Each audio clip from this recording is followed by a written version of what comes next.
ஒரு பாலைவன கிராமத்துல 20 வயது நிரம்பிய ஒரு இளைஞன் வாழ்ந்து வந்தான். அந்த கிராமத்துல மர்ம கதை ஒன்று உலாவிக் கொண்டிருந்தது. அந்த கதை என்னன்னா, இந்த ஊர்ல மர்மமான ஒரு இடம் இருக்கு. அந்த இடத்துல ஒரு குட்டி சாத்தாள் இருக்கு. அவளிடம் என்ன கேட்டாலும் தருவாள். இந்த கதை அனைவராலும் நம்பப்பட்டது. அந்த 20 வயது நிரம்பிய இளைஞன் அவனது அப்பாவுடன் சேர்ந்து ஒரு உணவகத்தை நடத்தி கொண்டிருந்தார்கள். அந்த உணவகத்தில் குறைந்த விலையில் சாப்பாடு தயார் செய்து விற்று கொண்டிருந்தார்கள். யாராவது பணம் இல்லாமல் சாப்பிட வந்தாலும் பெரிதாக கவலைப்படுவதில்லை. அந்த உணவகத்துல சப்பாத்தி, ரொட்டி, டால் இது மாதிரியான சாப்பாடு வகைகளை செய்து விற்பனை செஞ்சுக்கிட்டு இருந்தாங்க. இப்படி இருக்கும் பொழுது ஒரு நாள் பயங்கரமான புழுதி காற்று வீசியது. இடி மின்னல்னு ஒரு தாக்குனது. அந்த ஊர்ல எல்லாரும் வீட்டுக்குள்ளே முடங்கி கிடந்தார்கள்.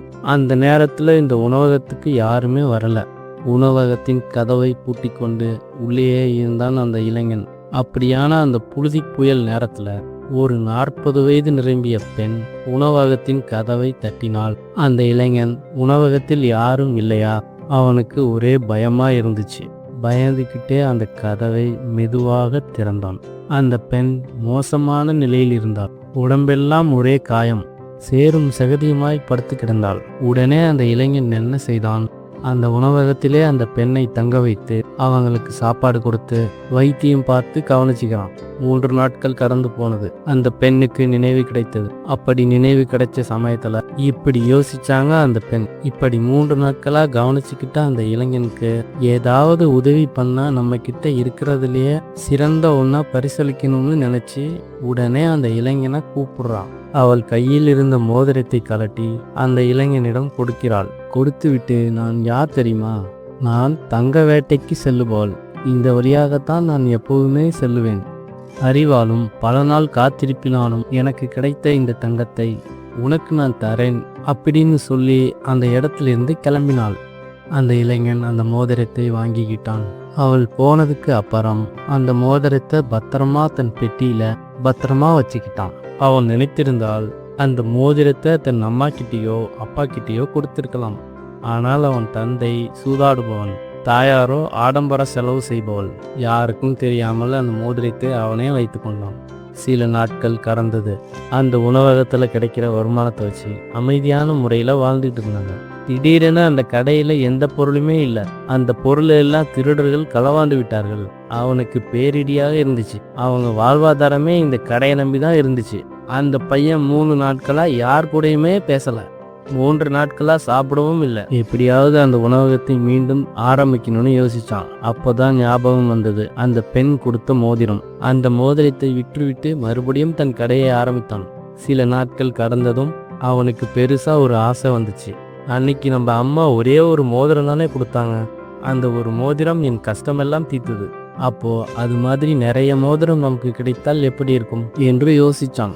அப்பதான் அவனுக்கு நினைவு வந்தது, அந்த தங்க மோதிரம் கொடுத்த பெண்ணின் ஆடையில் பச்சை வண்ண அட்டை பூச்சி ஒன்று இருந்தது. அதை எண்ணி பார்த்தான். இது போதாதா, இந்த அட்டை பூச்சியை வச்சு அந்த இடத்த கண்டுபிடிச்சிட்டான். அந்த இடத்திற்கு போய் அதே மாதிரி அட்டை பூச்சி இருக்கிற சுரங்கத்தை அடையும் செய்யறான். அங்க ஒரு கல் இருந்துச்சு. பயணம் செஞ்ச அசதியில அந்த கல்லுல படுத்து தூங்கிறான் அந்த பையன். குகை பார்க்கவே ரொம்ப பயமா இருந்துச்சு. மின்மினி பூச்சிகள் விளக்காக மாறியது. சில்லுன்னு காத்து வீச ஆரம்பித்தது. ஒரு குட்டி சாத்தானும் வந்தான். அவன் முகத்தை பார்க்கவே பயமாக இருந்தது. தூங்கி கொண்டிருந்த அந்த பையனுக்கு முன் வந்தது. சட்டென விழித்து கொண்டான். அந்த சாத்தானை பார்த்து, எனக்கு ஏதாவது புதையல் இருந்தால் தாருங்கள் என்று உதவி கேட்டான். அந்த சாத்தான் கண்ணிமைக்கும் நேரத்தில் ஒரு இரும்பு பெட்டியை கொடுத்து, அந்த பெட்டி நிறைய தங்கம்தான் இருக்குதுன்னு ஆர்வத்துல முன்னாடி போனான். அந்த பெட்டியை வேகமா திறந்து பார்த்தான். அதுல என்ன இருந்துச்சு தெரியுமா? அந்த பெட்டி முழுவதுமே மிளகாய்த்தூள் தான் இருந்துச்சு. ஆனா அந்த பையன் யோசிச்சான், குட்டி சாத்தாலே இந்த பெட்டியை நமக்கு கொடுத்துருக்கா, இதுல ஏதாவது காரியம் இருக்குன்னு முழுசா நம்பினான். அந்த மிளகாப்பொடி நிரம்பிய பெட்டியை எடுத்துக்கிட்டு தன்னோட பயணத்தை தொடர்ந்தான்.